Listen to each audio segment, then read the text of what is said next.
В этом видео я расскажу, как самостоятельно посетить 41 достопримечательность Кракова.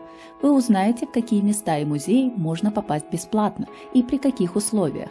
А также я дам удобные маршруты для самостоятельной прогулки по городу, чтобы вы легко могли в нем ориентироваться. Я расскажу про особенности общественного транспорта в Кракове, цены на проезд и дам перечень недорогих кафе, где можно бюджетно перекусить. Вы увидите самые красивые места города и узнаете, как сюда добраться. В общем, для вас будет много полезной информации, которая пригодится на отдыхе. Общественный транспорт Кракова состоит из автобусов и трамваев. На оба эти вида транспорта действует единый проездной билет. Трамваи имеют 27 маршрутов с 1 по 24 номер. Также есть несколько ночных и скоростных трамваев. В основном все остановки трамвая над землей. Однако в Кракове есть две подземные остановки скоростного трамвая, которые расположены в туннеле под центром города. Одна из них – Политехника, а вторая расположена в подземной части главного железнодорожного вокзала Кракова – Дворец-Главный туннель. Также учитывайте тот момент, что не все двери трамвая открываются, поэтому если вам нужно выйти, стоит нажать на кнопку, расположенную сбоку от двери. Что же касается автобусов, они имеют более 100 маршрутов. Городские линии начинаются на 100, скоростные – на 500, а пригородные – на 200. Ночные городские линии начинаются на 600, а пригородные – на 900. К примеру, чтобы добраться из аэропорта Кракова до центра города, нужно сесть в 209 или 300 автобус и доехать до остановки Ос-Подвавельские. Если же поездка планируется ночью, в таком случае нужно сесть на ночной автобус 902 и доехать до автовокзала Кракова, Дворец-Главный сход. Он, кстати, расположен сразу же возле железнодорожного вокзала, и там же имеется трамвайная подземная остановка, о чем я ранее рассказывала. Общественный транспорт Кракова работает с 5 утра и до 10 вечера, с интервалом движения каждые 10-15 минут. Ночные трамваи и автобусы начинают ходить с 11 ночи и до 4:30 утра. На каждой остановке есть расписание с номером тех автобусов и трамваев, которые ее проходят, и указано время, когда они приедут на данную остановку. Кстати, каждая остановка, помимо названия, имеет также и свой номер, который нужно учитывать, поскольку некоторые остановки имеют одинаковые названия, при этом номера у них будут разные. В современных трамваях и автобусах имеется также табло с номером маршрута и остановками, которые проходит данный транспорт, что очень удобно. Таким образом, сложно будет проехать свою остановку. Что же касается проездных билетов, их цена зависит от зоны и времени в пути. Городской транспорт Кракова охватывает первую зону – это центр города, то есть весь город Кракова. При этом вторая и третья зоны – это пригород, куда ездят пригородные автобусы и поезда, где цена проезда будет выше, чем в городских в первой зоне. К примеру, аэропорт уже относится ко второй зоне. Выделяют такие виды билетов: на 20 минут за 4 польских злотых, 60 минут за 6 злотых, 70 минут 7 злотых, 90 минут 8 злотых, билет на 24 часа за 22 злотых, 48 часов 35 злотых и 7 дней 56 злотых. Для первой зоны. Для других зон цены можно посмотреть на официальном сайте, который указан. Проездные билеты можно купить как в киосках, так и в некоторых магазинах в пункте обслуживания пассажиров, а также в билетных автоматах. Адреса с их расположением в Кракове есть на официальном сайте, который указан. Кстати, насчет автоматов можно особо не беспокоиться, поскольку в самом транспорте, автобусе или трамвае также имеется данный автомат по продаже билетов. Но тут есть один важный нюанс. Некоторые автоматы принимают исключительно монеты или карты, то есть оплатить наличными у вас не получится, так что учитывайте этот момент. Из Украины доехать до Кракова можно как автобусом, так и поездом. На автобусе дорога займет почти сутки, и цена проезда составит от 850 гривен. На поезде, наверное, будет все же комфортнее добираться.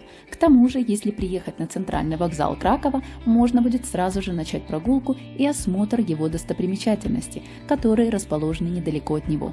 Первые достопримечательности, которые встретятся вам по пути, будут базилика Флориана, Барбакан, Флорианские ворота, театр имени Юлиуша Словацкого, церковь Святой Барбары, Мариатский костел, краеведческий музей, суконные ряды и рыночная площадь. Все эти достопримечательности можно обойти за полчаса. Краковский Барбакан – это сооружение, предназначенное для защиты города. Никогда не был взят штурмом, и именно он сохранился лучше всего и является одним из самых крупных барбаканов на сегодняшний день. И, кстати, Краков так устроен, что при осмотре его достопримечательностей, куда бы вы ни пошли, будете все время возвращаться к Барбакану.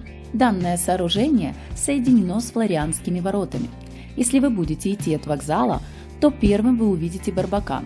Если же идти от рыночной площади, то сначала вы пройдете Флорианские ворота, после чего упретесь в Барбакан.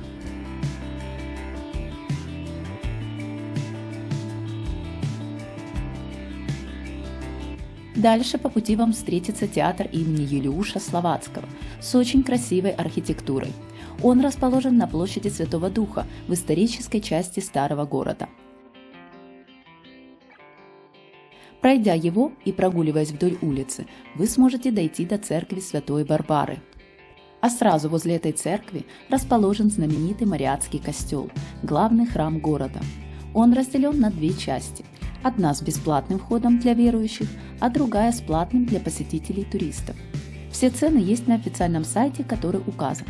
Также все ссылки на официальные сайты разных храмов и музеев я дам в текстовом документе «Инструкция Кракова» ниже в описании к ролику. Кстати, воду из-под крана в Кракове можно пить, поэтому если вам встретятся питьевые фонтанчики или краники, можете спокойно ее набирать. Мариатский костел расположен на рыночной площади, которая является самой крупной и старейшей среди других средневековых площадей Европы. В центре площади находятся суконные ряды. Это здание, построенное как торговые ряды. Если в него зайти, вы увидите рынок с многочисленными товарами и сувенирами на любой вкус. Здесь также расположен краеведческий музей. Он находится под рыночной площадью между суконными рядами и Мариатским костелом на глубине нескольких метров. Его еще называют подземелье рынка. Вход в него по вторникам бесплатный. Правда, предварительно за 2 недели нужно записаться. И учтите, что во вторник музей работает с 10 утра и до 14:00. На сегодняшний день это самый большой подземный музей в мире. Выставка подземелья насчитывает более 700 экспонатов. Здесь располагаются не только находки и реконструкции, но и раскопанные исторические объекты. Там же на главной рыночной площади Кракова расположено еще несколько знаковых достопримечательностей. Костел Святого Войцеха – самая маленькая и древняя церковь города, которая датируется XI веком, и Ратушная башня – единственная сохранившаяся часть старой краковской ратуши, которую снесли в XIX веке. Возле башни находится интересная и необычная скульптура, связанный Эрос.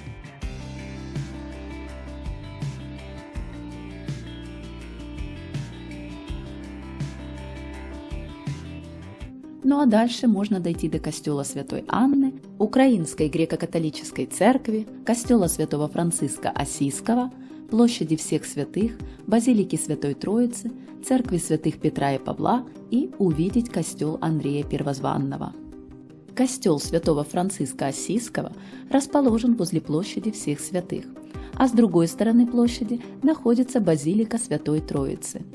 По поводу обмена валют, в Кракове выгоднее менять деньги не в банках, а в обменниках, поскольку в банках снимают дополнительно комиссию. В центре города достаточное количество пунктов обмена валют. Если пройти чуть дальше, мы попадем к церкви святых Петра и Павла, которая является первой церковью в Польше, построенной в стиле барокко.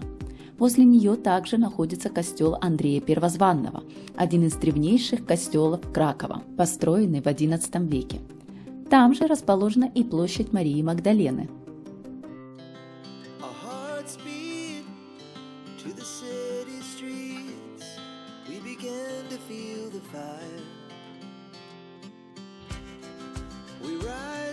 От площади Марии Магдалены можно направиться в Вавельский замок, где мы увидим следующие достопримечательности. Кафедральный собор, Аркадный двор, Кафедральный музей, Вавельская Воровская башня, Сантомирская башня. Ну а дальше можно будет прогуляться до площади армии Наполеона и костела на Скалке. Проходя мимо замкового комплекса, вам по пути встретится здание высшей духовной семинарии с очень красивой архитектурой.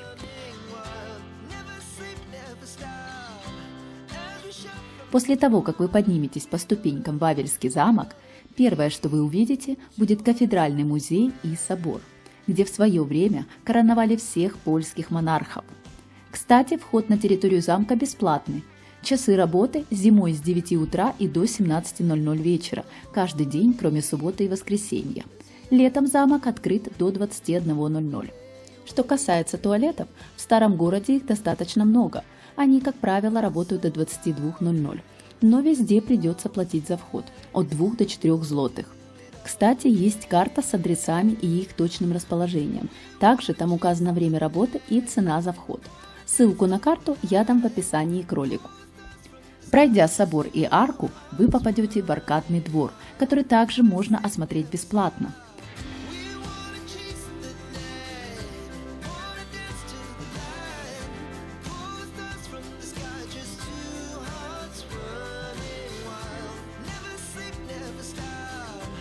Прогуливаясь на территории замка, вы встретите Сандомирскую башню с одной стороны и Воровскую с другой. Для данного комплекса стоит выделить побольше времени, поскольку территория здесь не маленькая и можно не успеть всю ее обойти.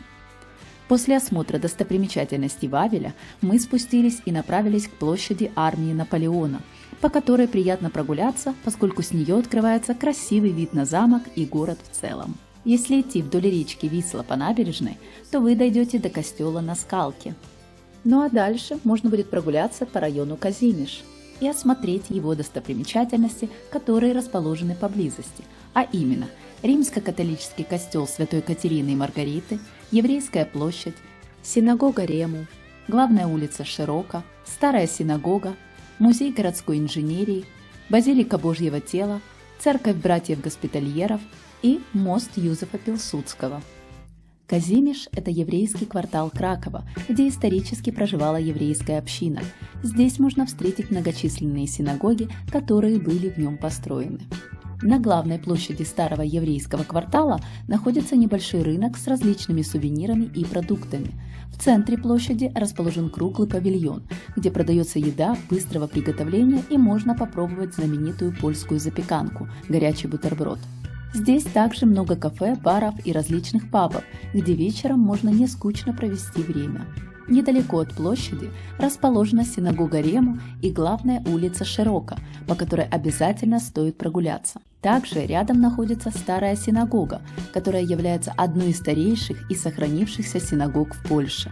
Вход в нее по понедельникам бесплатный, только учитывайте, что в этот день синагога работает с 10 утра и до 14:00 дня.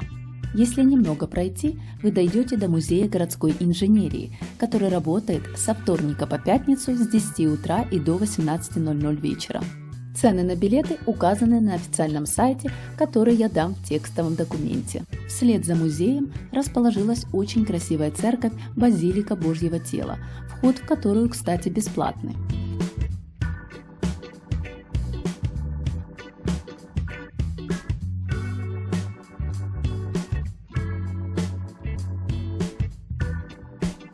Ну а дальше можно дойти до церкви братьев-госпитальеров и прогуляться до моста Юзефа Пилсудского, который является самым старым автомобильным мостом, сохранившим свой первоначальный вид до наших дней. Возле него находится еще один красивый мост святого отца Бернатка. Эти два моста соединяют район Казимиш и Подгужжя, где расположены заключительные достопримечательности Кракова, а именно костел святого Иосифа, Радужная лестница и парк Беднарского. Эти достопримечательности можно обойти за 19 минут. Очень советую посетить костел святого Иосифа. Он имеет невероятно красивую архитектуру и достоин своего внимания. Радужная лестница в Кракове появилась не так давно, и по задумке ее создателей она должна поднимать настроение прохожих. Возле данной лестницы недалеко расположен парк Беднарского, где вы встретите множество пешеходных дорожек, столики со скамейками для пикника, беседку, шезлонги, экологическую детскую площадку и площадку для волейбола. От парка Беднарского можно добраться до центрального вокзала в Кракове. Для этого нужно дойти до остановки трамвая «Корона», до которой идти несколько минут от парка, и на 17 или 19 трамвае доехать до остановки Дворжец-Главный туннель. При этом у 17-го трамвая направление будет Дворжец-Товарови, а у 19-го – Кроводжа. Ехать около 15 минут, 8 остановок. Ну а теперь перейдем к недорогим кафе в Кракове, где можно бюджетно перекусить. Одним из таких заведений является кафе у Стаси, где готовят простую домашнюю еду, но вкусную и за приемлемые деньги. Оно расположено прямо в центре Кракова, недалеко от Мариатского костела.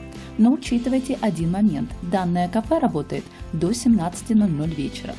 Также недалеко от Мариатского костела расположена популярная вареничная «Пирогарния», где за 25 злотых, около 5-6 евро, можно попробовать вареники. Еще одно недорогое кафе, расположенное рядом, это «Польские смаки» с домашней польской традиционной едой. Вареники здесь стоят 19-24 злотых, около 4,5-5,5 евро. Бар «Млечный» – это заведение самообслуживания, где можно попробовать вкусную польскую еду за весьма приемлемые деньги. В кафе «Милк-бар Томаса» можно заказать обеденное меню после 12:00 за 36 злотых, около 8 евро. Еще одной недорогой закусочной будет «Энджиор», которая находится в районе Казимиш, на главной еврейской площади, о которой я рассказывала. Здесь как раз можно попробовать те самые знаменитые польские запеканки. Это большие тосты или сэндвичи с разными начинками. Цены на них стартуют от 12 злотых, около 2,5-3 евро. Все достопримечательности и остановки я дам в текстовом документе «Инструкция Кракова» с ссылками на геометки и карту, чтобы вы легко могли ее загрузить себе на телефон. Также там будут все официальные сайты с музеями, транспортом и картой общественных туалетов. Если мое видео вам понравилось и оказалось полезным, ставьте лайк и подписывайтесь на мой канал, чтобы не пропустить следующие обзоры с инструкцией к путешествию.